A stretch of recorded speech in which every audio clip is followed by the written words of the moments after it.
मूल रूप से अगर देखा जाए तो ज्योतिष शास्त्र से ही विज्ञान निकला है।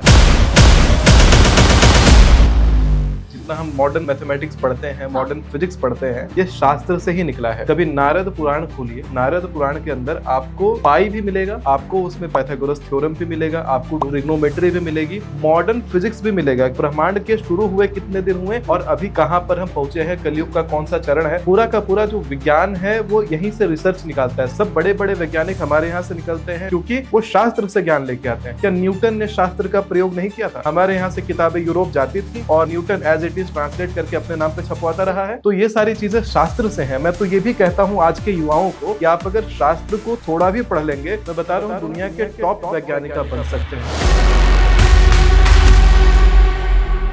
पहाड़ों पर जाने का प्रचलन चला हुआ है, लेकिन लोगों को जूम में पहाड़ पर जाने से बचना चाहिए। भारी संख्या में लैंडस्लाइड और पहाड़ों पर बादल फटने का, केदारनाथ का जो घटना घटी थी, पुनरावृत्ति होने की संभावनाएं दिख रही है। इसीलिए मैं आगाह करना चाहता हूँ, समय और मौसम देख करके पहाड़ों की सफर। पिताजी ने जिस प्रकार साधना से देखा, ज्योतिष का जब मैंने प्रयोग करा तो उसमें भी मैं देख पा रहा था 15 जून से लेकर के सितंबर 27 के बीच में ये सारी घटनाएं हम लोग निपटते हुए देख रहे हो। और जो महाविनाश को लेकर के पिताजी बता रहे थे, वो महाविनाश वाली घटनाएं अगेन सितंबर अक्टूबर के महीने में हमें दिखाई पड़ती। सुमिताचारी महाराज जी, आप कहीं मैंने देखा था आपको, आप कांग्रेस जनता पार्टी की कुंडली आपने निकाली, क्या कह रही है कुंडली? ये कुंडली मैंने बनाई है 16 तारीख को, 16 मई को कांग्रेस जनता पार्टी फॉर्म हुई थी। कभी भी धर्म का कार्य ये पार्टी नहीं करने वाली है, धर्म के विरोध हमेशा काम करेगी, धर्म के विपरीत काम करने वाली ये पार्टी रहने वाली है। पार्टी को तुरंत रुकवाना चाहिए।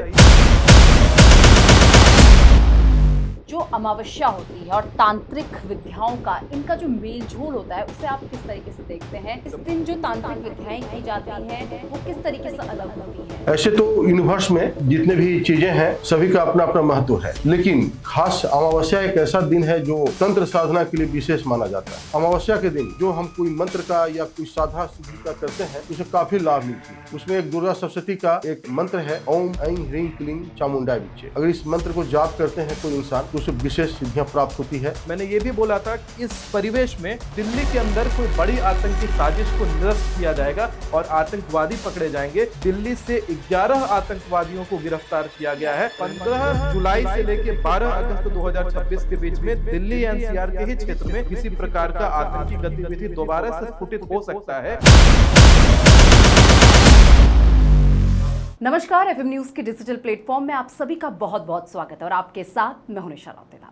आज हमारे स्टूडियो में दो बेहद खास मेहमान इस वक्त मौजूद हैं। सबसे पहले एस्ट्रोलॉजर सुमिताचारी महाराज जी इस वक्त हमारे साथ मौजूद हैं और उनके पिता भी इस पॉडकास्ट में हमारे साथ मौजूद हैं, पंडित राजकिशोर पांडे जी। बहुत बहुत स्वागत है आप दोनों का।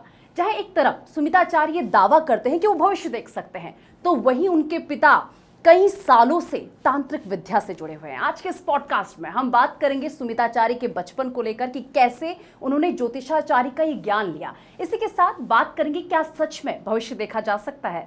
सबसे पहले आप दोनों का बहुत बहुत स्वागत है। नमस्कार, बहुत बहुत धन्यवाद अपने पटल पे आमंत्रित करने के लिए निशा जी। बिल्कुल। सबसे पहले राज पांडे जी आपके पास आते हुए, देखिए बड़ा सोचने में मतलब मजबूर कर देता है कि आप तांत्रिक हैं और आपके बेटे ज्योतिषाचार्य हैं। ये सिलसिला कहाँ से शुरू हुआ? किस वक्त आपको लगा कि आपके बेटे जो हैं वो ज्योतिषाचार्य बनना चाहते हैं, उनका रुझान इस तरफ जा रहा है? सुमिताचार्य जी का बचपन तो एक कोलफील्ड क्षेत्र से प्रारंभ हुआ, तो जो आपका कोलकाता दुर्गापुर क्षेत्र से आता है, और बचपन वहीं से प्रारंभ हुआ। इनकी शिक्षा दीक्षा एक झारखंड का हजारीबाग क्षेत्र से स्वामी विवेकानंद रामकृष्ण मिशन का एक अंग है, वहाँ से प्रारंभ हुआ। लेकिन कॉलेज ड्रॉप आउट किया इन्होंने 12th के बाद में। इसके बाद इनका ये जिज्ञासा हुआ कि दिल्ली आना है और दिल्ली आकर के एंटरप्रेन्योर करनी है, और वहाँ से इनका प्रारंभ हुआ। ये कुछ काफ़ी सारे आविष्कार किया इन्होंने। कुछ भारत सरकार को अपना आविष्कार को दिया और भारत सरकार में बहुत सारे योगदान भी रहा इनका। इसके बाद क्या है कि एक बार इनका यात्रा हुआ बनारस, और बनारस मणिकर्णिका घाट पर बैठे बैठे ये गंगा स्नान करने लगे। गंगा स्नान करते समय ये यानी बहुत गहरे पानी में चले गए, और गहरे पानी में जाने के बाद में फिर अचानक इनको किसी ने ऐसा एहसास हुआ, किसी ने मुझे किनारे पर ला के रख दिया। इसके बाद से ही इनको एक अध्यात्म की ओर इनकी जिज्ञासा गई। उसी के बाद से उसके बाद से इनके ये जिज्ञासा हुआ कि आगे का जीवन जो है अध्यात्म की ओर जाना चाहिए, कुछ समाज कल्याण के लिए प्रेरित होना चाहिए। इसके पीछे आप इस चीज को भी मानते हैं कि घर का एक माहौल भी रहता है, वो भी एक बहुत बड़ा कुछ कारण होता है घर इसके का पीछे? माहौल तो होता ही है। जैसे आप एग्जाम्पल के तौर पे किसी मछली के बच्चे को तैरना कब है उसे सिखाने की आवश्यकता नहीं है। बिल्कुल। तो वैसे ही घर का एक माहौल होता है, परिदृश्य होता है, जो कि आपका वो जीन में प्राप्त होता है, वो कहीं ना कहीं आपके अंदर होता है, कहीं उसको सीखने की आवश्यकता नहीं पड़ती। जब इन्होंने ये सोचा कि मुझे अध्यात्म की ओर जाना है, कुछ यूनिवर्स, कुछ प्रकृति इनको उस ओर जाने में बहुत ही सहायक प्रदान हुआ। तो अपने आप एक सारी चीजें होती गई, मतलब ऐसा बस सोचने का देर था जब तक और भी चीजों को मैं जीवन में कर रहा था। जब तक और भी चीज़ों को मैं जीवन में कर रहा था तब तक तो ऐसा लगा कि नहीं, थोड़ा स्ट्रगल तो है लाइफ में, रियल लाइफ के थपेड़े खाने पड़ते हैं। लेकिन जब अध्यात्म का साथ मैंने पकड़ा तो ऐसा लगता है कि आप जिस प्रकार के कुल संप्रदाय से आते हैं तो वहाँ पर आपके पूर्वजों का साक्षात आशीर्वाद प्राप्त हो जाता है। तभी मैं यहाँ पे वर्ण व्यवस्था के साथ भी खड़ा हो जाता हूँ कि आदमी अगर अपने वर्ण के अनुसार काम करता है, जैसे ब्राह्मण पठन पाठन का, ब्राह्मण अगर पूजा अर्चन का, ब्राह्मण अगर ज्योतिषाचार्य का काम करे, जो क्षत्रिय हैं वो राजपाट का काम करें, जो वैश्य हैं वो व्यापार का काम करें, तो इस प्रकार से अगर श्रृंखला के अनुसार काम करते हैं तो मुझे लगता है कि पूर्वजों का बड़ा जबरदस्त आशीर्वाद प्राप्त होता है, क्योंकि देवता से पहले पितृ सुनते हैं और आप बड़ा तेजी से उसमें सक्सेसफुल होते हैं। तो मुझे ये लगा कि आज यहाँ तक का जो सफर तय हुआ है कहीं ना कहीं से पूर्वजों का और परिवार का और सब प्रावेश का आशीर्वाद है, और प्रकृति ने भी हर तरीके से सपोर्ट किया है। लेकिन सुमिताचार्य जी देखिए, एक ज्योतिषाचार्य बहुत अलग होता है, एक तांत्रिक जो चीज़ होती है वो बहुत अलग होती है, तो एक ही घर में दो अलग अलग चीज़ें कैसे? नहीं, दोनों एक ही है। दरअसल ज्योतिष को अभी शास्त्र से अलग बना दिया गया, लेकिन मूल रूप से देखा जाए, आप किसी भी शास्त्र, 18 पुराण हमारे हैं, 18 पुराणों में से कोई भी एक पुराण पढ़ना शुरू करिए, उसमें आपको अध्यात्म, धर्म, भक्ति और भक्ति रस के साथ में आपको ज्योतिष और तंत्र और विज्ञान, ये सारे अंग उसी में है शास्त्र में। और शिव महापुराण पढ़िए, शिव महापुराण की शुरुआत आपको प्रेरणादायक कथाओं से होगी। रुद्र संहिता के सृष्टि खंड आते आते आप उसमें ज्योतिष का अध्ययन करने लग जाते हैं। आप वायव्य संहिता आते आते वहाँ पर तंत्र का अध्ययन करने लग जाते हैं। एक ही पुराण में सब कुछ है।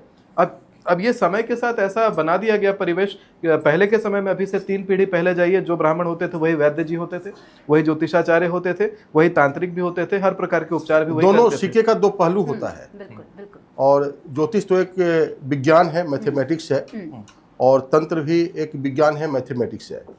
और सभी एक समय काल गणना के अनुसार जो काम क्रिया किया जाता है वो फलदायी होता है। सुमिताचार्य जी, इसी के साथ देखिए, मैं भी आपके पिताश्री के साथ बैठी हुई थी, पापा के साथ बैठी हुई थी, जहाँ पर वो कह रहे थे कि आप साइंटिस्ट, आपने तो उत्तराखंड विश्वविद्यालय में भी जो है बच्चों को पढ़ाया है, ऐसे में साइंटिस्ट और उसके बाद ज्योतिषाचार्य यानी कि एस्ट्रोलॉजर होना, इतना बड़ा चेंज, ये कैसे? देखिए, मैं बताता हूँ आपको कि मूल रूप से अगर देखा जाए तो ज्योतिष शास्त्र से ही विज्ञान निकला है। जितना हम मॉडर्न मैथमेटिक्स पढ़ते हैं, मॉडर्न फिजिक्स पढ़ते हैं, ये शास्त्र से ही निकला है।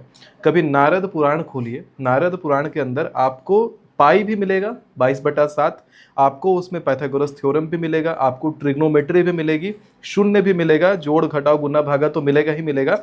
मॉडर्न फिजिक्स भी मिलेगा कि प्रकाश में पार्टिकल्स होते हैं, कैसे काम करते हैं। हम जब पूजा भी करते हैं तो पूजा में जो सबसे पहले संकल्प लेते हैं तो उसमें पहले ये बताते हैं कि पृथ्वी किस नक्षत्र में गोचर कर रहा है, फलाना ग्रह किस नक्षत्र में गोचर कर रहा है, किस तारे से कितनी दूरी पर है, बता करके, और ब्रह्मांड के शुरू हुए कितने दिन हुए और अभी कहाँ पर हम पहुँचे हैं, कलयुग का कौन सा चरण है, पूरा का पूरा जो विज्ञान है वो यहीं से रिसर्च निकालता है। 7वीं में मैं था तो मैं इंडिया का यंगेस्ट, मैं 7वीं कक्षा में पढ़ाई करता था, तब मैं भारत का one of the youngest researcher कहलाता था। तो उस समय मैंने आइंस्टाइन की थ्योरी है, थ्योरी ऑफ रिलेटिविटी, उसके ऊपर मैंने रिसर्च किया था और वो रिसर्च यूरोप में पब्लिश हुआ जब मैं 10वीं में आ गया था। तो वो मैंने, जो उसका आधार था वो शास्त्र था। नारद पुराण के कुछ छंदों को, कुछ मंत्रों को मैंने अपने तरीके से एनालाइज किया और उसको जब मैंने रिलेटिविटी से लिंक करके पेपर लिखा तो एक पूरा रिसर्च पेपर तैयार हुआ जो एक नई खोज थी। उसमें था कि प्रकाश एक सामान्य गति से कैसे चलती है। 3 × 10⁸ कहते हैं लाइट की स्पीड है, हमारे शास्त्र में भी दिया हुआ है। हालांकि माइकलसन, मॉर्ली आदि साइंटिस्टों ने इसको बहुत बाद में खोजा, लेकिन हमारे शास्त्र में ये सब पहले से था। और ये एक ही स्पीड पे चलता है, वो तो आइंस्टाइन ने माना था, लेकिन वो क्यों चलता है उस स्पीड पे, उसके ऊपर मेरा रिसर्च था और जो पब्लिश्ड है, और उस theory of constant light speed के नाम से वो रजिस्टर्ड है मेरे नाम का वो रिसर्च। तो ये सारी चीज़ें शास्त्र से हैं। मैं तो ये भी कहता हूँ आज के युवाओं को कि आप अगर शास्त्र को थोड़ा भी पढ़ लेंगे, मैं बता रहा हूँ दुनिया के टॉप वैज्ञानिक आप बन सकते हैं। हमारे रामानुजन उस समय के सबसे टॉप वैज्ञानिक, हमारे यहाँ से जगदीश चंद्र बोस, हमारे यहाँ से सुश्रुत, हमारे यहाँ से सभी हमारे यहाँ से सीवी रमन, सब बड़े बड़े वैज्ञानिक हमारे यहाँ से निकलते हैं और आज फिजिक्स में हो, मैथमेटिक्स में हो, सबसे ज़्यादा परचम लहराते हैं क्योंकि वो शास्त्र से ज्ञान लेके आते हैं। क्या न्यूटन ने शास्त्र का प्रयोग नहीं किया था? हमारे यहाँ से किताबें यूरोप जाती थी और Newton as it is translate करके अपने नाम पे छपवाता रहा है। उसके कनाड संहिता के फर्स्ट लॉ न्यूटन का फर्स्ट लॉ, कनाड संहिता का द्वितीय लॉ न्यूटन का द्वितीय लॉ, कनाड संहिता का तीसरा लॉ न्यूटन का तीसरा लॉ। वैमानिक शास्त्र लिखा था हमारे वैज्ञानिकों ने, वाल्मीकि जी ने। वैमानिक शास्त्र के आधार पर विमानें चलती हैं। अभी तक उस लेवल की विमानें लोग बना भी नहीं पाए। और वैमानिक शास्त्र के अलावा अगस्त संहिता केवल बिजली के ऊपर शोध है उसके अंदर। लोग आजकल भले लाख कहते हैं कि माइकल फराडे का नाम लेते हैं बिजली के लिए, बेंजामिन फ्रैंकलिन का नाम लेते हैं, लेकिन हमारे शास्त्रों में वो चीज़ पहले से है।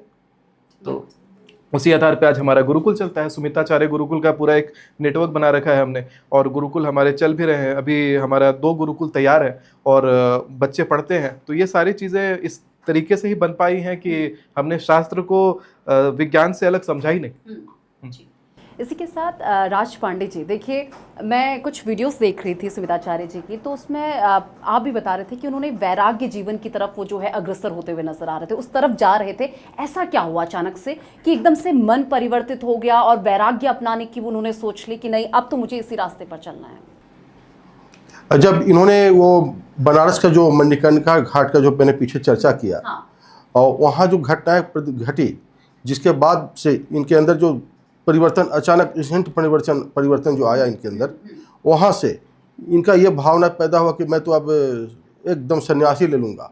तो मैंने और घर के परिवार लोगों ने कहा कि सन्यास वो नहीं होता जो आप जाके जंगलों में व्यतीत करते हैं।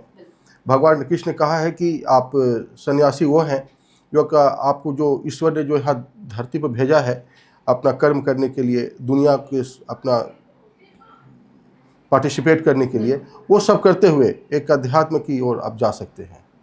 तो उस तरह से धीरे धीरे यात्रा चल रहा है। आप एक तांत्रिक हैं, तो मेरा एक सवाल आपसे है कि ये जो तंत्र विद्याएं होती हैं, क्या इससे किसी को वश में किया जा सकता है? ये बड़ा ही सही प्रश्न पूछा है आपने। और ये बड़ा ही गूढ़ प्रश्न है जो कि आप पूछ रही हैं। बस में किया जा सकता है, लेकिन इस क्रिया को करने से पहले इंसान को खुद को अपने बस में करना पड़ता है। खुद को अपने बस में करना पड़ा है। इसके बाद आप जिसे ही बस में करें वो आपके बस में हो जाएगा। वो प्रोसेस क्या होता है, खुद को कैसे मतलब वश में किया जाए, और उसके बाद फिर आप दूसरों को कैसे वश में कर सकते हैं? ये इसके लिए फिर आपको इंसान को खुद एक सच्चे सत्कर्म की ओर जाना पड़ता है। अपने दिनचर्या में जितने भी दुनिया का विकार है उस विकार से अपने आप को निर्विकार करते हुए और एक अध्यात्म से ईश्वर की सत्ता को महसूस करते हुए आप कुछ ध्यान साधना, सम्मोहन विद्या है, ये सब की ओर जाने के बाद इंसान धीरे धीरे खुद ही एक डीप थिंकिंग की ओर जाना शुरू करता है। इसके बाद उनके अंदर चेतना नई जागृत होती है, एक नया सूरज उदय होता है उनके अंदर। इसके बाद वो जो सोचते हैं यूनिवर्स वो साकार करना शुरू करता है।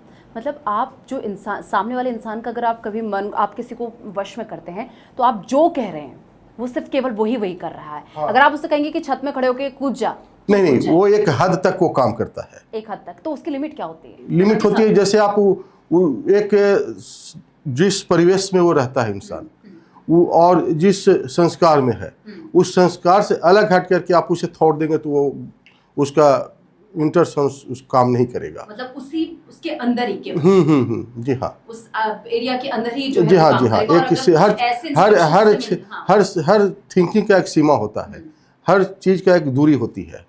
तो उस सीमा के अंदर ही रह करके आप कुछ भी करते हैं, इंसान से करवाते हैं, वो निसंदेह ही करने के लिए तैयार हो जाएगा, वो करेगा, करता है। राजकिशोर पांडे जी, फिर तो क्योंकि आपने अपने जीवन में ये सारी चीज़ें एक्सपीरियंस भी की होंगी, देखा भी होगा बहुत सारी चीज़ें, कोई एक्सपीरियंस जो आप हमारे साथ शेयर करना चाहें? किसी व्यक्ति को अपने बस में करने के लिए, अनुकूल करने के लिए एक अचूक वशीकरण उपाय बता रहा हूँ मैं आप लोगों के समक्ष। मंत्र है, दुर्गा सप्तशती के अंदर एक मंत्र है, ज्ञानी नाम अपि चेतांसी देवी भगवती ही सा बलादा कृष्ण मोहाया महामाया पृछति। शनिवार या मंगलवार से प्रारंभ करके 44,000 इस मंत्र को चैंट करके जागृत कर लेना है अपने आप को। इसके बाद आप किसी को भी ये मंत्र को 108 बार उस व्यक्ति का नाम धारण करके उसे फूल या डाल करके या देते हैं तो निश्चित ही वो व्यक्ति के अनुकूल हो जाता है। मतलब पूरी तरीके से आप उसके माइंड पे कंट्रोल कर, हाँ, कंट्रोल कर सकते। मतलब आप जो कहिएगा वो व्यक्ति करने के लिए तैयार है, बशर्ते बस ये जो उपाय है, फूल लेकर के अपने हाथ में कोई सुगंधित फूल रहेगा और लेकर के इस मंत्र को बोलना है, उस फूल को देखते हुए, और फूल पे फूंक मार देना है। और चाहे चाय में डाल करके वो फूल पिला दीजिए, या पानी में उस फूल को डुबा करके और अगले को पिला दीजिए, या फिर उस फूल को सामने वाले को सुंघा दीजिए। सामने वाला आपका सारा काम करने के लिए तैयार है। इसीलिए कहते हैं कि कई लोग आपको होता है ना, बुके देते हैं, तो बुके को ऐसे सूंघ करके नहीं देखना चाहिए। बुके कोई दे, हो सकता है सामने वाला कोई तांत्रिक प्रवृत्ति से आया हो, उस बुके में उस सुगंधित फूल को डाल दिया हो, उस बुके में वशीकरण का कोई प्रयोग किया हो, कोई तंत्र किया हो, क्योंकि फूल से वशीकरण ही नहीं होता, फूल से मारण भी होता है। कोई आपको अगर मारना चाहता हो मंत्र का प्रयोग करके तो आपको मार भी सकता है। आप मतलब स्मेल लेंगे और तुरंत वो सारी चीज़ें। मैं तो लोगों को यही कहता हूँ कि अगर आप किसी अनजान व्यक्ति, मैं तो लोगों को मना करता हूँ किसी भी अनजान व्यक्ति से फूल नहीं लेना चाहिए। अगर आप लोगों से बुके लेते हैं, अनजान व्यक्ति से फूल लेते हैं, सतर्क हो जाइएगा, क्योंकि उस फूल के ऊपर वशीकरण का, मारण का, उस फूल के ऊपर विद्वेषण का, उच्चाटन का प्रयोग किया हुआ हो सकता है। उस फूल को आपने सूंघा और आपका उस समय से खराब वक्त शुरू हो गया। हो सकता है जिस क्षण आपने फूल को सूंघा उसके बाद से आपके अंदर बीमारियां आनी शुरू हो गई, आपका सारा काम बनना बंद हो गया। हो सकता है उस फूल को सूंघने के बाद जो व्यक्ति ने आपको फूल दिया है, आप उसको अपना सर्वस्व दान करने के लिए, प्रॉपर्टी आदि सब कुछ उसके ऊपर निछावर करने के लिए तैयार हो जाए। तो मेक श्योर अनजान व्यक्ति से, किसका क्या इंटेंशन आपको नहीं पता, किसी का भी दिया हुआ फूल सूंघना नहीं चाहिए, ना तो किसी का फूल दिया हुआ ग्रहण करना चाहिए। क्योंकि ये अभी वशीकरण का, तंत्र का हमने प्रयोग तो जरूर बता दिया, लेकिन इसको करना भी नहीं है, क्योंकि करने से पाप भी लगेगा। हालांकि ये दुर्गा जी का प्रयोग है, लेकिन पाप लगेगा, तो पाप नहीं करना है। हाँ, बहुत विकट परिस्थिति होती है, वहां पर ऐसी चीजों को करने से, कहते हैं कि धर्म के लिए कुछ काम करते हैं तो बिल्कुल सही है, करना चाहिए, हर प्रकार का शस्त्र यूज करना चाहिए। लेकिन अधर्म के लिए, अपने फायदे के लिए करते हैं तो उसमें नुकसान भी है। हालांकि प्रयोग बड़ा ही प्रबल है, बड़ा जबरदस्त प्रयोग है। इसी के साथ सुमिताचार्य जी, आप जरा 3 बड़ी भविष्यवाणियां भी बता दीजिए, क्योंकि अब 2026 के इस बीच में, क्योंकि अब कुछ महीने और रह गए हैं, तो ऐसे में 3 बड़ी भविष्यवाणियां जो आपने की हैं इस बीच के लिए। देखिए, अभी ना एक भविष्यवाणी बहुत रिसेंट की है मेरे लिए कि 16 जून से 14 जुलाई 2026 में लोगों को कह रहा हूं, अपनी अपनी प्लेन टिकटें कैंसिल करिएगा, आसमान से लाशें गिरेंगी, ऐसा कुछ योग बनता है।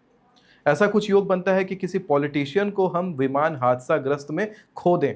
16 जून से 14 जुलाई 2026, make sure you don't have to take any flight, and make sure कि ये वीडियो क्लिप को अपने अपने फैमिली ग्रुप में फटाफट भेजिए, कि हो सकता है कि कोई व्यक्ति फ्लाइट में जाने वाला हो, ये वीडियो देख करके वो ना जाए, ताकि वो बचे, क्योंकि धर्म का काम है बचाना, डराना नहीं।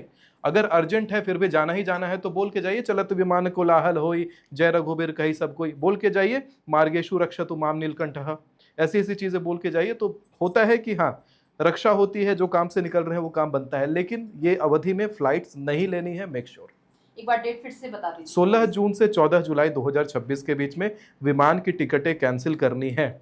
और ठीक इसके बाद मैं देख पा रहा हूं कि 15 जुलाई से 12 अगस्त 2026 के बीच में महाराष्ट्र के अंदर दंगा होने का योग दिखाई पड़ता है। इसके साथ में यह भी दिखाई पड़ता है कि उस समय बहुत बहुत बड़ा कोई स्कैम एक्सपोज हो जाएगा, और बैंकों से संबंधित खतरे के बारे में मैं पहले भी पॉडकास्टों में बताता आया हूं। बैंक से संबंधित बहुत बड़े बड़े खतरे हुए हैं। मैंने ज्वालामुखी विस्फोट के लिए 2025 से मैं बार बार बोल रहा था। इस वर्ष में अप्रैल और मई के महीने में 5 प्रमुख ज्वालामुखी विस्फोट हुए हैं, जिसमें 130 से ज्यादा आदमी क्षतिग्रस्त हुए।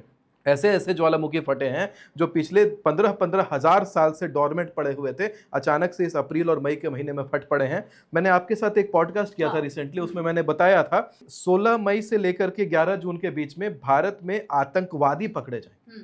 और आपने अभी देखा है कि 21 मई को आतंकवादी हमजा बुरहान मारा गया और उसके तुरंत बाद ऑपरेशन शेरूवाली शुरू होता है। कश्मीर के अंदर 3 आतंकी पकड़े जाते हैं। मैंने ये भी बोला था कि इस परिवेश में दिल्ली के अंदर कोई बड़ी आतंकी साजिश को निरस्त किया जाएगा और आतंकवादी पकड़े जाएंगे। 11 मई से 16 जून के बीच में, बस अभी 27 मई की वो तारीख है, दिल्ली से 11 आतंकवादियों को गिरफ्तार किया गया है और बहुत बड़ी आतंकी साजिश दिल्ली में करने आए थे और उस आतंकी साजिश को रोक लिया गया है। अब आगे का भी थोड़ा मैं बता दूं कि 15 जुलाई से लेकर 12 अगस्त 2026 के बीच में दिल्ली एनसीआर के ही क्षेत्र में किसी प्रकार का आतंकी गतिविधि दोबारा से स्फुटित हो सकता है और इस आतंकी गतिविधि में आतंकी फिर से पकड़े जाएंगे। लेकिन इस समय मैं लोगों को कहूंगा कि पब्लिक प्लेसेस पे ज्यादा ना जाएं, भीड़ भड़ाकी वाली जगहों से दूर रहना है। मैंने एक वीडियो में ऐसे एक मजमे में बातें कह दी थी, मजमे क्या कहते हैं, जुमले में, हाँ, मैंने पुराने वीडियो में एक जुमले में कहा था कि लॉकडाउन जैसा लगाना पड़े तो लगा दो।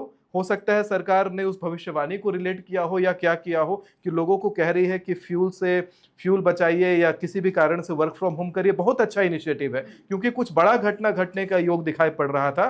बाकी पिताजी ने भी कुछ भविष्य देखा हुआ है, कुछ विस्फोट आदि को लेकर के, वो विशेषता वो बता देंगे अभी आप। मैंने देखा था, जैसे मैं कभी रिसेंटली जब साधना करते समय या जब कुछ कॉन्सेंट्रेशन में जाता हूँ तो उस समय मैं जब आंखें बंद करता हूँ तो ऐसा लग रहा है कहीं पर भारत में कि लंबी गाड़ियों की कतारें लगी हुई है।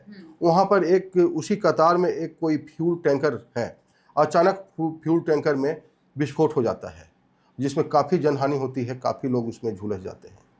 और ये 2026 के लिए ही है, बस आगामी कुछ महीनों में ऐसा हम लोग 2026 में घटता हुआ देख सकते हैं।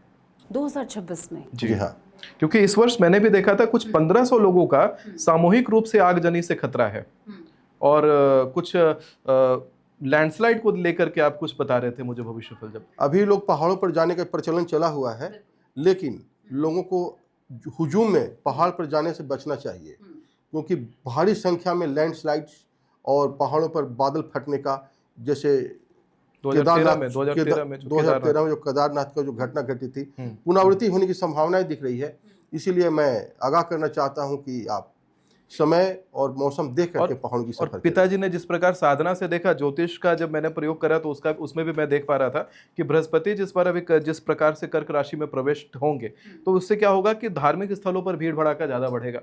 शुक्र तुरंत साथ में आ जाएंगे कर्क राशि में 8 तारीख को, 8 जून 2026 को। अब कर्क राशि में शुक्र, बृहस्पति कर्क राशि में गुरु शुक्र मिले तो क्या हुआ, गुरु शुक्र का संग्राम चालू हो गया, यानी देवासुर संग्राम जैसा कुछ चालू हो गया। अब इस योग में क्या दिखाई पड़ता है कि धार्मिक स्थलों पर लोग जाएंगे लेकिन भगदड़ मचेगी और भगदड़ भी मचेगा। जैसे आपने देखा होगा 2014 की बात है जब बृहस्पति कर्क राशि में बैठे हुए थे तो उस समय आपने देखा होगा दतिया में बहुत भीड़ थी और दतिया में मेला जैसा कुछ लगा हुआ था। वहां पर बहुत मात्रा में लोग जो है कुचल कुचल के मर गए थे, 300 से ज्यादा लोग मारे गए थे दतिया में।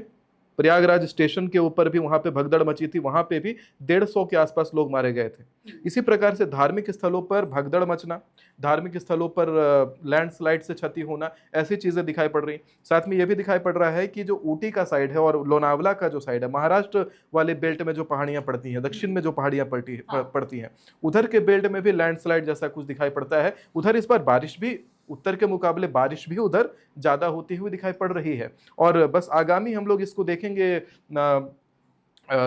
15 जून से लेकर के सितंबर 27 के बीच में ये सारी घटनाएं हम लोग निपटते हुए देख रहे होंगे।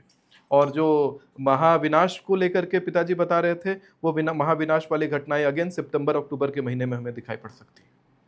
इसी के साथ अगर बात कर ली जाए, जैसे आप तांत्रिक विद्या करते हैं तो ऐसे बहुत सारे लोग आपके पास पहुंचते भी होंगे, तो सबसे ज़्यादा समस्याएं आप क्या सुनते हैं? मतलब कैसी समस्याएं लोग आपके पास लेकर आते हैं? ज़्यादातर लोग अपने पारिवारिक समस्या लेकर के आते हैं, अपना जीवन में असफल हो रहे हैं, सफलताएं नहीं मिल रही है, कर्ज से परेशान हैं, कुछ इस तरह की समस्याएं लेकर के अधिकतर लोग आते हैं। फेलुअरिटी है उनके अंदर, इस तरह की समस्याएं ज़्यादा रहता है। और एक मैरिज लाइफ को लेकर के मैंने देखा कि बहुत भर के लोग आ रहे हैं। हर 10 में से 7 इंक्वायरीज जो है वो मैरिज लाइफ खराब है ऐसा लेकर के आते हैं, वो भी दिखाई पड़ रहा है। तो कुछ ऐसा हवा सा चला है कि मैरिज लाइफ लोगों का खराब हो रहा है। इसको लेकर के तो हालांकि विशेष उपाय पिताजी बता पाएंगे कि मैरिज लाइफ को ठीक कैसे किया जाए। जिस व्यक्ति का विवाह ना हो रहा हो या दाम्पत्य जीवन में समस्याएं आ रही हो, उनके लिए एक हमारे अक्सर आते हैं त्रिजटा दोष कुंडली में बनता है। जिनके कुंडली में त्रिजटा दोष बनता है, ऐसे समस्या से अक्सर वो ग्रसित होते हैं, देखा गया है। तो इसकी शांति कराने के लिए हमारे यहाँ गुरुकुल में व्यवस्था है। अगर इसकी शांति करवाते हैं तो निश्चित ही लाभ मिलता है। बहुतों का डाइवोर्स होते होते अपने जीवन को सुधार में लाए हैं। मैं एक मंत्र बता रहा हूँ जिसे जाप करने से दुर्गा सप्तशती मंत्र का जाप करने का फल प्राप्त होता है। लेकिन आप मन क्रम वचन सात्विकता रखते हुए इस मंत्र का जाप करते हैं तो निश्चित ही भगवती प्रसन्न होती है।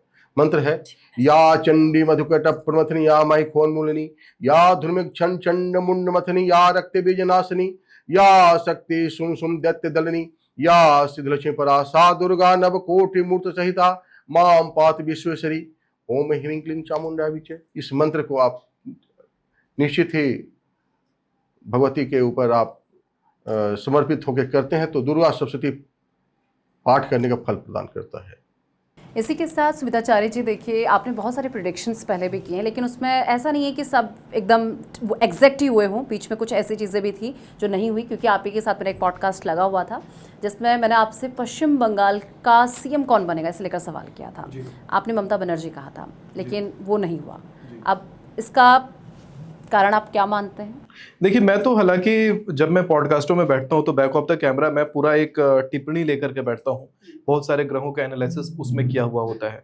अब उस एनालिसिस में मान के चले कि कभी कुछ डेटा, क्योंकि जब पॉलिटिकल एनालिसिस करते हैं तो सबसे जटिल वही होता है, क्योंकि उसमें केवल पॉलिटिशियन को नहीं देखना होता, उसमें पॉलिटिशियन के साथ में काउंटर पार्टी क्या कर्म कर रहा है। क्योंकि कहते हैं ना कि कुंडली में कई बार हो सकता है आपकी मृत्यु लिखी हुई हो, पंडित जी ने बता दिया आपका मृत्यु 2 दिन में होना तय है, लेकिन अब आपके अंदर जो डर है कि अरे मृत्यु हो जाएगा तो इसको हटाए कैसे, तो आप प्रार्थना करेंगे, पूजा करेंगे, तो वहां पर पंडित जी तो गलत, भगवान पंडित जी को गलत करवा देंगे, आपकी मृत्यु को टाल देंगे। उसी प्रकार से आपने देखा होगा कि पश्चिम बंगाल का जो चुनाव था उसमें हमारे मोदी जी पहुंच गए बाबा विश्वनाथ जी के दरबार पे। अब कहते हैं शंकर जी के पास जो पहुंच जाए वहां पर कुंडली कैसे चलेगा। जब मार्कंडेय ऋषि थे, मार्कंडेय ऋषि को जीवन मिला था मात्र 12 वर्ष का, और नंदी महाराज को जीवन मिला था मात्र 8 वर्ष का। दोनों ने शंकर जी की उपासना शुरू करी। मार्कंडेय मुनि जो है वो महामृत्युंजय मंत्र जपने लग गए। 12 वर्ष तो छोड़िए, अभी 7 चिरंजीवी में से एक है, मतलब उनको अमर बना दिया भगवान शंकर ने। तो उस प्रकार से चीजें होती हैं। कृपा जब आ जाता है तो कुंडली बहुत नीचे चली जाती है, कुंडली का स्तर बहुत नीचे चला जाता है। और ये भारत है, यहाँ पर हर कोई कृपा बटोर रहा है। लेकिन हालांकि कुछ बड़ी बातें हैं, कुछ बड़ी घटनाएं हैं जो अभी हाल फिलहाल में घटी हैं। एक तो आतंकी परिवेश को लेकर के मैंने आपको बताया, जो एग्जैक्टली मैंने डेट बोला, मैंने क्षेत्र बताया, वही क्षेत्र में घटना घटी। पुराने वीडियो से उठाइए। दुनिया में 192 देश हैं। 192 देशों में क्या घटना घटेगी, क्या नहीं घटेगा, मैंने एक देश को चिन्हित किया था, चीन। मैंने बोला था कि मिड मई में चीन के अंदर भूकंप आएगा। 18 मई को भूकंप आता है चीन में, और भूकंप के साथ में वहां पर इतना भारी त्रासदी होता है कि भारी मात्रा में लोग मलबे में दबे मिले थे। तो इतनी बड़ी घटना घटी थी। इसके साथ में बहुत सारी घटनाएं हैं। आप हर महीने की मेरी 5 भविष्यवाणियों को उठाइए और आप देखेंगे कि लगभग सारी की सारी चीजें हो रखी हैं। हाँ, बात करते हैं अगर पॉलिटिकल परिवेश की, तो पॉलिटिकल परिवेश में बस एक बार मेरे से चूक हुई है। लेकिन इससे पहले देखिए, जो व्यक्ति 20 साल से अपनी कुर्सी पे बैठा हुआ था, नीतीश कुमार, जो इस बार भी कुर्सी पे बैठ जाते हैं, लेकिन बैठने के बाद भी मैंने जून में ही कह दिया था 2025 में कि नीतीश जी बैठे तो हैं लेकिन कुर्सी हिलेगी उनकी, वो टिकेंगे नहीं। और साल के मिड तक, यानी 2026 के मिड आते आते उनकी कुर्सी पर बैठना सम्राट चौधरी को है। एग्जैक्ट वो हुआ। बीजेपी से भी 3 उम्मीदवार थे, और तीनों प्रमुख उम्मीदवार बिहार में थे कि हो सकता है कौन सीएम तीनों में से बन जाए। सम्राट चौधरी बहुत पहले, क्योंकि उस समय तो 2025 की शुरुआत में कोई सम्राट चौधरी को नहीं जानता था, और मैंने बोला था एक नया चेहरा आएगा, सम्राट चौधरी नाम का आएगा, और वो सीएम बन जाएगा। तो ऐसी भी भविष्यवाणियां मैंने कर रखी हैं।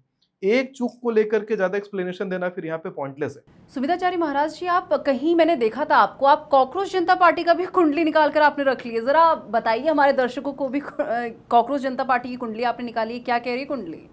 मैं ऐसे बैठे बैठे उनकी कुंडली बना देता हूँ। कहते हैं ना कि जो हल्की चीजें होती है ना, जिसको लोग 1-2 दिन में फॉलोअर बन जाते हैं, जिनके लोग हमारे देश में जहाँ विवेकानंद आए उनको फॉलो नहीं किया, लोगों ने बड़े बड़े संतों को फॉलो नहीं किया, 2 दिन की आई पार्टी से लोग तुरंत इंस्पायर्ड हो जाते हैं। ये कुंडली मैंने बनाई है। 16 मई को कॉकरोच जनता पार्टी फॉर्म हुई थी। 16 मई को क्या था, सिंह लग्न लगा था। सिंह लग्न में बैठे केतु थे, ये देखिए 5, मतलब लग्न में उनके केतु बैठ गए, भगौड़ी पार्टी हो गई। सप्तम भाव में राहु बैठ गए उनके, कुंभ राशि में, और यहाँ देखिए इनके धन अर्जन का जो सोर्स मेन रहने वाला है 6, 7, 8, 9, 10, 11, 12, 1, 2, 3, 4 जो मिथुन राशि है, मिथुन राशि में बृहस्पति बैठ गए। कभी भी धर्म का कार्य ये पार्टी नहीं करने वाली है, धर्म के विरोध हमेशा काम करेगी और ऐशो आराम सुख सुविधा के लिए बनी हुई ये पार्टी है। मतलब कह सकते हैं कि धन खूब आएगा लेकिन धर्म के विपरीत काम करने वाली ये पार्टी रहने वाली है। इसी समय में इनका मंगल और शनि दोनों अगल बगल बैठे हुए हैं। शनि महाराज जी मीन राशि में बैठ करके इनसे खाली पाप कर्म करवाएंगे। हो सकता है ये पार्टी ना चाहती हो पाप करना, लेकिन पाप करेगी। इस पार्टी को तुरंत रुकवाना चाहिए आने वाले समय में, चूंकि इनके दसम भाव में बुध आदित्य योग यानी वृषभ राशि में सूर्य और बुध दोनों बैठ रहे हैं, तो दसम भाव में बुध आदित्य योग बहुत तेजी से सक्सेस मिलेगा इनको।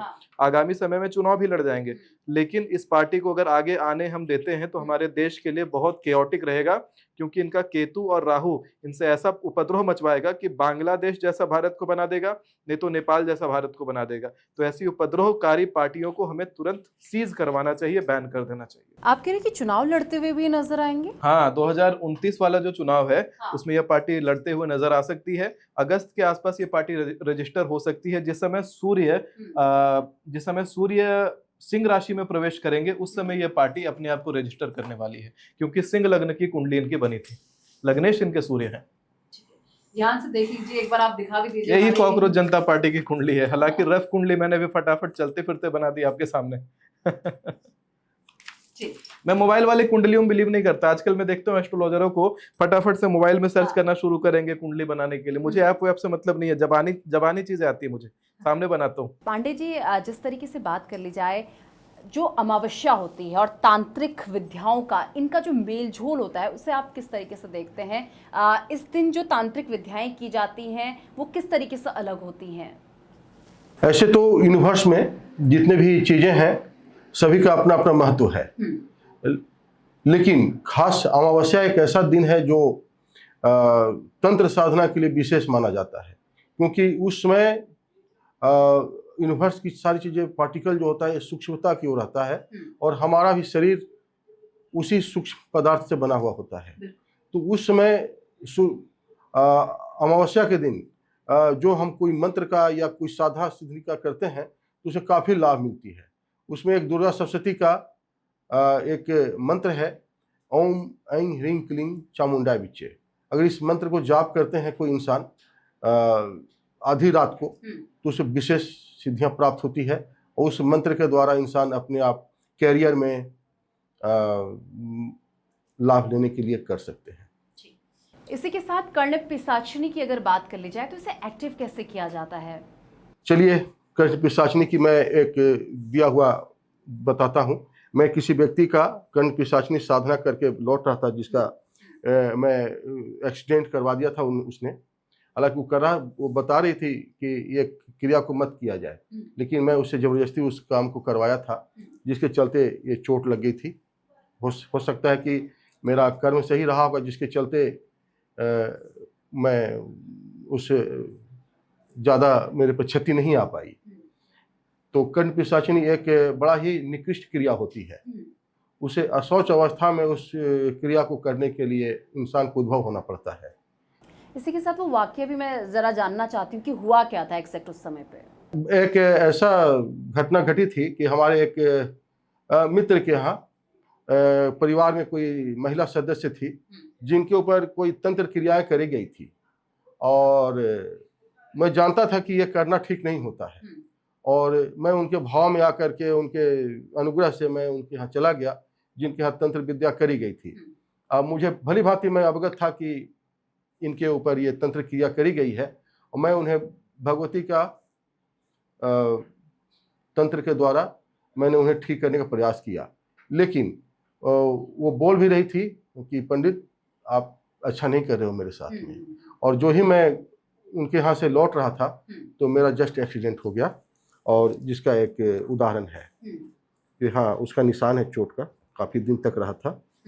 ये मेरे कर्म अच्छे थे या भगवती का मैं बंधन कर रखा था, जिसके चलते वो पूरे वार नहीं कर पाई, अपनी शक्तियों का प्रयोग नहीं कर पाई मेरे ऊपर। तो कर्ण पिशाचिनी जितना सुनने में आसान होता है, बड़ा ही वो कठिन होता है। इसकी प्रयोग इतना आसान नहीं होता है। ये दिखने में कैसी होती हैं?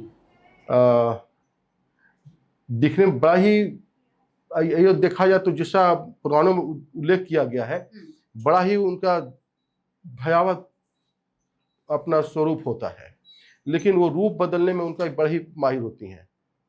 रूप बदलने की बहुत ही माहिर होती हैं। एक उदाहरण दीजिए, कैसे रूप बदलने में? जैसे उन कभी कभी क्या होता है कि अपने आप को किसी के ऊपर प्रभाव डालना है, तो बड़ा ही मोहिनी रूप लेकर के इंसान के ऊपर वो अपना प्रभाव बनाने का प्रयास करती है, और आजकल साधारणतः आ ही जाते हैं लोग। मैंने तो ये तक देखा कि जो कर्ण पिशाचनी जो होती हैं, हाँ। जो इस तरह का रूप लेती हैं, अलग अलग प्रकार का, भले ही लाख वो सुंदर रूप ले ले, लेकिन उनके शरीर से बहुत अजीब सा दुर्गंध आएगा, उनके मुख से दुर्गंध आएगा, उनके शरीर से दुर्गंध बहुत ज्यादा आएगा। और दुर्गंध के साथ में कई बार ये केवल इंसानों का रूप नहीं लेती हैं, ये कई बार बिल्लियों का रूप लेती हैं। बिल्ली का रूप लेते हुए प्रेतों को, पिशाचों को, ऐसा वर्णन हमारे शास्त्र में भी आता है कि ये सब बिल्ली का रूप लेती हैं और लोगों के घरों में जाती हैं, लोगों के घरों में जा करके और तंत्रवाहिका बनती, मतलब जो जिसने तंत्र को किया होगा उस तंत्र की कैरियर बन जाती है, मतलब तंत्र को ले करके उस घर में पहुंचती हैं किसी बहाने से। हो सकता है कि आप पेट के रूप में उनको ले आए, हो सकता है आप उनको खाना देने के लिए अपने घर में स्थान देते हैं। इसीलिए कहा जाता है कि कभी भी बिल्ली को अपने घर के अंदर के परिवेश में खाना देने के लिए नहीं बुलाना चाहिए, उनको बाहर खाना देना चाहिए। खाना देना गलत नहीं है, खाना देना है, पर घर के बाहर देना है। इसी प्रकार कई बार काले रंग के मुर्गे के रूप में, काले रंग के मुर्गे, हाँ, मुर्गे के रूप में भी पिशाचनियां रूप लेती हैं। और मुर्गा को लेकर के किस प्रकार मुर्गा छोड़ते थे, जो मुर्गा के ऊपर तंत्र किया जाता है, लोग नहीं करना चाहिए लोगों को उस तरह का तंत्र। वो मुर्गा जिन जिन घरों में जाता है उड़ करके, उस घर में कुछ न कुछ अनिष्ट होता ही होता है, मृत्यु करवाता जाता है, मृत्यु करवाता है। खास करके अगर जरा सा भी आपका ऑरा कमजोर रहा तो कहीं न कहीं जनहानि करवा ही देता है। मतलब समझिए आप ऐसे सोसाइटी में रह रहे हैं जहाँ पे दूर दूर तक कोई मुर्गा का होना संभव नहीं है, जिंदा मुर्गा, लेकिन अचानक से आप देखेंगे कि आपके मोहल्ले में, आपके एरिया में मुर्गा अचानक जगह जगह दौड़ रहा है, अलग अलग छतों पे जा रहा है, उड़ रहा है जहां तहाँ। वो मुर्गे के ऊपर कई बार आप देखेंगे सिंदूर लगा हुआ है, कुछ लगा हुआ है, वो मुर्गा तंत्र वाला मुर्गा होता है और वो बड़ा अनिष्ट लाता है। अगर ऐसा कुछ मुर्गा आपको दिख जाए आपके आसपास के परिवेश में उड़ता हुआ, तो थोड़ा सा सचेत हो जाना चाहिए और तुरंत उसकी शांति करवानी चाहिए। शांति नहीं होता है तो वो मुर्गा विशेषतः मृत्यु के लिए, मारण के लिए उसको भेजा जाता है। पहले जैसे अश्वमेध यज्ञ होता था, हाँ, कि आप घोड़े को रोक लेंगे तो आप युद्ध करिए, वैसे ये मुर्गा होता है। ये मुर्गा जो है, इसको तो रोक नहीं सकते आप, घर से भगाना चाहिए। घर में अगर ये पहुंच जाए, आपके छत पे पहुंच जाए, तो समझिए बहुत बड़ा अनिष्ट करवा देगा। इसी के साथ कुछ चीज़ें ऐसी भी होती हैं जिसमें किसी गुड़िया को लेकर बात दिया जाता है, फिर उसमें पिन से जो है पिंच किया जाता है और उसका रिएक्ट जिस व्यक्ति के लिए बांधा गया है उस पर देखने को मिलता है। ये क्या होता है, ये सारी चीज़ें? हाँ, ऐसा होता है। ऐसा होता है कि जिस व्यक्ति के ऊपर आप तंत्र क्रिया करना चाहते हैं, वो तो एक मिट्टी का या आटे का पुतला बना करके उस व्यक्ति बजाबते प्राण प्रतिष्ठा करनी होती है। खोटसोप से पूजा करके, प्राण प्रतिष्ठा करके, जब उसके जागृत करके विशेष मंत्रों के द्वारा, जो गोपनीय होता है, कहना नहीं उचित है कैमरे के सामने। इसके बाद में उसके व्यक्ति के ऊपर जहाँ जहाँ आप सुई चुभोते हैं, पिन चुभोते हैं, या गर्म सलाखों से उस पुतले के ऊपर आप स्पर्श करते हैं, तो उस शरीर उसको अनुभव होना शुरू होता है। लेकिन हालांकि जब ये प्रयोग कोई आपके ऊपर कर रहा हो तो उसका काट भी है। पहला तो एक काट मैं आपको सुना देता हूँ। कई बार हो सकता है कि आपके पेट में ऐसा दर्द शुरू हुआ जो पता नहीं कि किस कारण हुआ, माथे में ऐसा दर्द शुरू हुआ, पता नहीं किस कारण शुरू हुआ, पीठ में हो गया, कहीं हड्डी में हो गया। उसका काट क्या है कि डॉक्टर जल्दी इलाज नहीं कर पाते उन चीजों का, पर एक काट है उसका।